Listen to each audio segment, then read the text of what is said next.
because it will help you understand what's real and what's fiction. Let's start with the basics. Your skin has two layers, the epidermis and the dermis. The epidermis is a thin surface layer of your skin. You can think of it like the bricks and cement on a house. It's there to keep the environment out. Then you have the dermis, the thicker supporting layer below. Think of it as the frame of the house along with its insulation. It's there to support the bricks and cement from within. When you're younger, these two layers are plump, healthy, and radiant. But over the years, for reasons I'll tell you about momentarily, both of these layers begin to degrade and eventually collapse. So the skin begins to sag under its own weight. Wrinkles begin to form. Splotches and discoloration appear, and the skin loses its vibrancy. All stuff we want to avoid. So let's talk about why this happens. It starts with the epidermal destroyer, a loss of ceramides. Recall the top layer of your skin, your epidermis, is sort of like bricks and cement. The bricks are dead protein cells, and much of the cement is made of little fatty molecules called ceramides. The good news is you really don't need to worry about the bricks, so I won't dwell on them today. But the cement,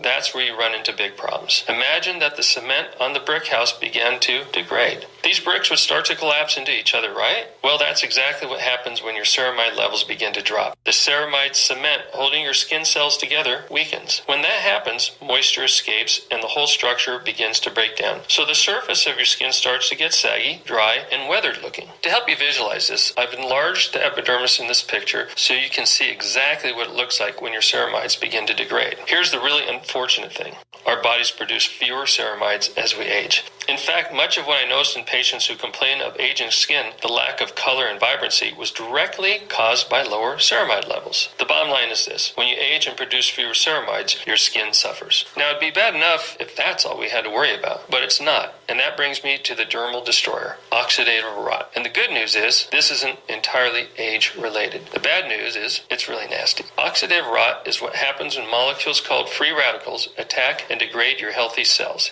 Yes, including your skin cells. Which begs the question, what unleashes these free radicals upon us? And the sad answer is our modern diets, lifestyles, and environments. When you get too much sun, eat unhealthy foods, drink alcohol, or smoke, cellular processes take place to set these free radicals loose. And even if you eat nothing but spinach from your own garden, I'm sorry to say our modern world is chock full of toxins, from chlorine in our tap water, to aluminum in our antiperspirants, to carbon pollution in the air we breathe. And don't get me started on industrial farming. When you ingest these toxins, they decompose into free radicals in your body, and oxidative rot is the result. No matter where it happens, it's not good for your organs. But your skin is especially susceptible. It's the biggest organ on your body, and the primary exit point for free radicals and other lurking toxins. So as those free radicals make their way up and out of your body, your dermis slowly rots from within. Recall that your dermis is the bottom layer of the skin, the framing of the house, and the insulation. It's largely made up of two proteins, collagen and elastin, as well as a gooey molecule called hyaluronic acid.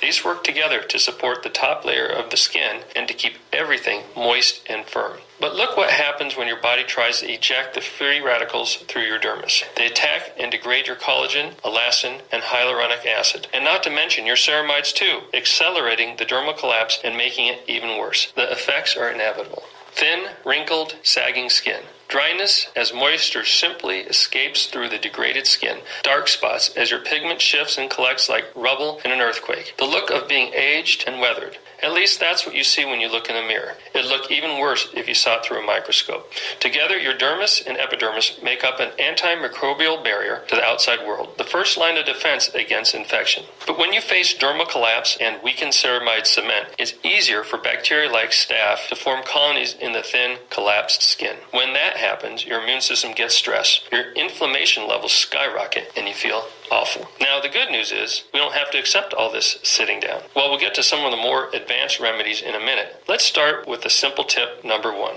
Drink more water and do more cardio. I know, it's the same advice you've been hearing from every other doctor. But there's a reason for that. Water helps flush your body of toxins and free radicals so they go out through your urine instead of through your skin. And cardio is good for all sorts of reasons. Healthy heart, brain health, and when you boost your heart rate, that means more vitamins, antioxidants, and nutrients getting pumped through your blood vessels and out to your skin. All other things being equal, you'll simply have healthier, fresher skin if you do cardio a few times a week. On your next brisk walk, smile as you realize that you're sending in the supplies for your skin to manufacture fresh new collagen, elastin, and ceramides. That's because beautiful skin is created from within, from the nutrients in your blood, upwards to your dermis, and finally to your epidermis. So yes, diet and exercise do matter. But what about topical creams and lotions? Or collagen supplements, the latest craze? Well, it's time to separate fact from fiction so that you don't get separated from your money. Let's start with moisturizing lotion and topical creams in general. Here's the problem. Your skin is meant to keep stuff out.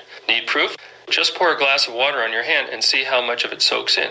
This brings us to issue number 1. Most creams simply cannot penetrate your epidermis. Instead, they sit on top of your skin. So basically, most moisturizers are like a glorified Vaseline. Now, if you applied some Vaseline to your skin, it sure feels smoother for an hour or so, but that's because it's trapping moisture inside the skin. But since all it does is coat the surface of your epidermis, it doesn't actually hydrate or rejuvenate the skin from within. And frankly, many of the moisturizers you see, from the cheap stuff at your drugstore all the way up to the fancy bottles at department stores, they're almost all petroleum or paraffin based. Even worse, many of these popular skin creams contain parabens, a class of toxic hormone disruptors that can lead to unhealthy levels of estrogen and unwanted weight gain. And we're now only discovering this after decades of smearing these products on our precious faces. So what do I recommend? Let's start at your local Walgreens or Sephora. When you're browsing through creams and lotions, here are the 4 ingredients to look for. The first one is ceramides. As you now know, you need to replenish your ceramide levels as you age. So if there's one ingredient to look for in your topicals, it's this one. Your epidermis will thank you, and you'll likely notice a little more glow and smoothness to your skin. The second ingredient I like is hyaluronic acid. You'll find hyaluronic acid, or HA, naturally occurring in your dermis. I know it's called an acid, but that's a bit confusing. HA works by attracting and holding moisture in your skin. So if you find yourself in a dry climate, this is a great option. The third ingredients, these are similar, so I put them together. Glycolic acids and alpha hydroxy acids. These are powerful exfoliators which can remove the top layers of your epidermis, and that sends a signal deep down into your skin to produce fresh new cells. These can be great for daily use, but be careful about sun exposure. And finally, I like retinol. Retinol works at a cellular level to boost the production of collagen, and it can be very effective if your skin can tolerate it. Many of my patients experience itching and flaking with retinol. It's a common side effect. If you're going to use it, I advise you to consult a dermatologist. So there you have it. There are 4 ingredients to be looking for in your topicals. There's just one problem. Their effects are limited. That's because topical treatments can't penetrate deep into the skin for restorative effects. I'll say that again. Beautiful skin is created within, from the nutrients in your blood all the way up to the ceramides in your epidermis. So while they're great for maintenance, these creams are not going to restore your skin's natural health or reverse the damage done by dermal collapse. And everything else out there, it's like slapping a coat of paint on a crumbling wall. Oh, and speaking of false hope, how about collagen protein? It seems to have swept America. Countless patients have told me that they mix it into their morning coffee. And in theory, collagen sounds great. Since beautiful skin is created from within, it makes sense to get some extra collagen into your body, right? Well, not exactly. In fact, it could even be harmful. More on that in a second. Here's the truth. When you ingest any protein, whether it's a powder like collagen or whey or whole foods like chicken and fish, your body breaks it down into amino acids. Amino acids are the building blocks of your organs. They get pushed out into your bloodstream and then shipped to the rest of your body where they're reconstructed as needed. For example, if amino acids are used to build muscle, your body converts them into actin and myosin tissue. Don't worry. You don't need to memorize that. And if they head to your joints, your skin, or your hair, these amino acids are converted into collagen and elastin tissue. So basically, collagen powder doesn't go straight to your skin and joints. It's just another form of protein that your body turns into more basic amino acid building blocks. And it's not even particularly healthy. Collagen is typically made by grinding up animal bones. Unfortunately, bones are like a magnet for toxins and heavy metals that are in animal feed, water, and the land. Lead, mercury, arsenic, the list goes on. Even if you're consuming collagen from grass-fed cows, there's no guarantee that the lands they graze on or the water supply that feeds those lands aren't chock full of heavy metals. Have you seen the news about the dams collapsing and the industrial waste that's destroying Brazil's rivers? Sorry,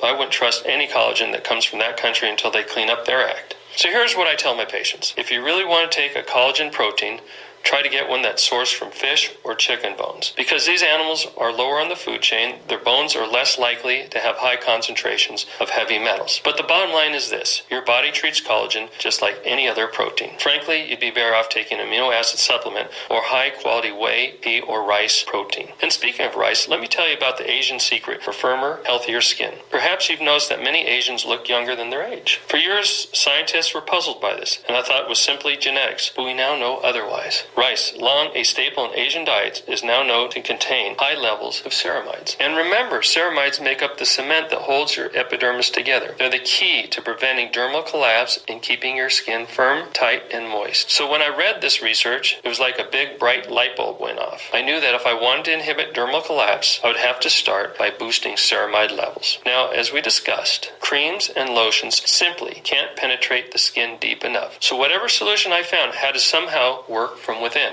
And while I love rice, I wasn't about to start eating it morning, noon, and night. Unfortunately, there was very little work being done on ceramide extraction back then. I was able to find one source of ceramides that I could take internally. The one thing is, it came from cows.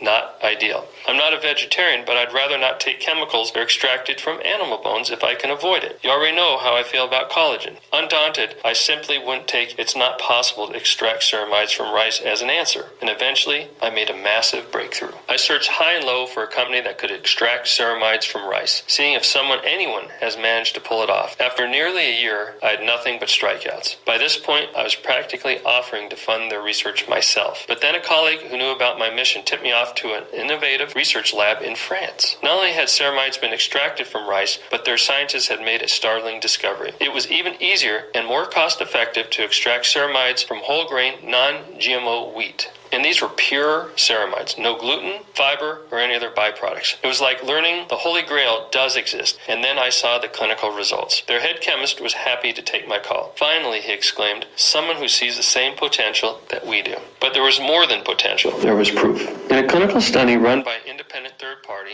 they gave 200 milligrams a day to women with dry or very dry skin. The results were simply breathtaking. There was a significant improvement in skin hydration and a significant decrease in dry patches, roughness, and itching. Exactly what you'd expect if you're boosted ceramide levels from within. Here's the best part. They validated these results not once, not twice, but 3 times. First, they had the woman provide their own subjective scores on their skin, which came back glowingly positive. Then they had a dermatologist do an assessment who was absolutely in awe of their improvement. And finally, to make sure that there was no human error at play, they used a machine that could measure skin moisture content. But this was just the first of many tests to come. This research company had a significant R&D budget, and when their CEO saw the results from this clinical trial, he was excited as I was, so he ordered more trials. And now, over a decade after my search for better skin began, I can confirm that this new ceramide extract can reverse dermal collapse and will forever change the way that our skin ages. I predict that in another decade, when this has truly gone mainstream, people in their 60s, 70s, and 80s will look years younger than their biologic age. Here are just a select few results from the additional clinical trials that have now been completed. 75% of treated subjects felt fewer pulling sensations in their skin. 80% of treated subjects saw a reduction in scales. Subjects experienced 19% fewer wrinkles, 36% more skin elasticity, and 34% greater skin smoothness. And the list goes on and on. And oh, by the way, these results weren't just evidence on the faces of test subjects. They experienced these changes across their entire bodies. It was proof positive that these ceramides were fortifying their collapsed epidermis and rejuvenating subjects' skin from within. Not only that, but these powerful new nourishing capsules could stop collagen destruction dead in its tracks. How? It turns out that the ceramides stimulate the body to produce a little protein called TIMP1.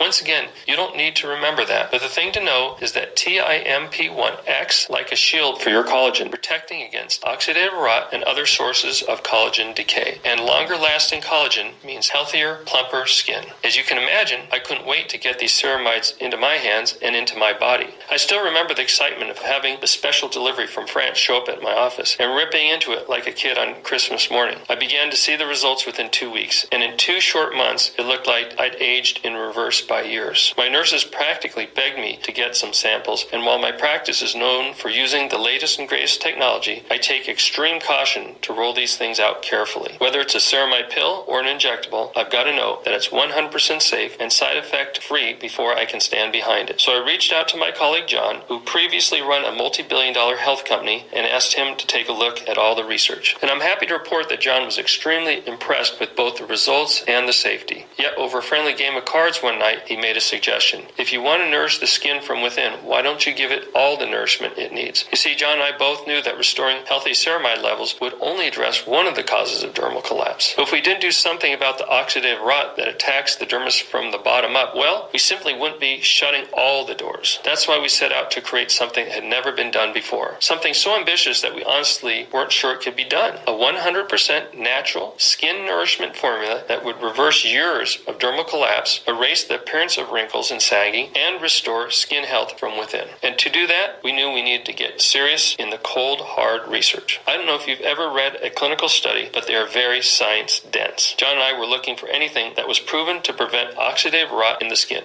Oh, one other frustrating thing about clinical studies. There's lots of natural ingredients with conflicting data. We simply couldn't have that. Anything we selected had to have 100% verifiable, repeatable, positive results with zero trials that showed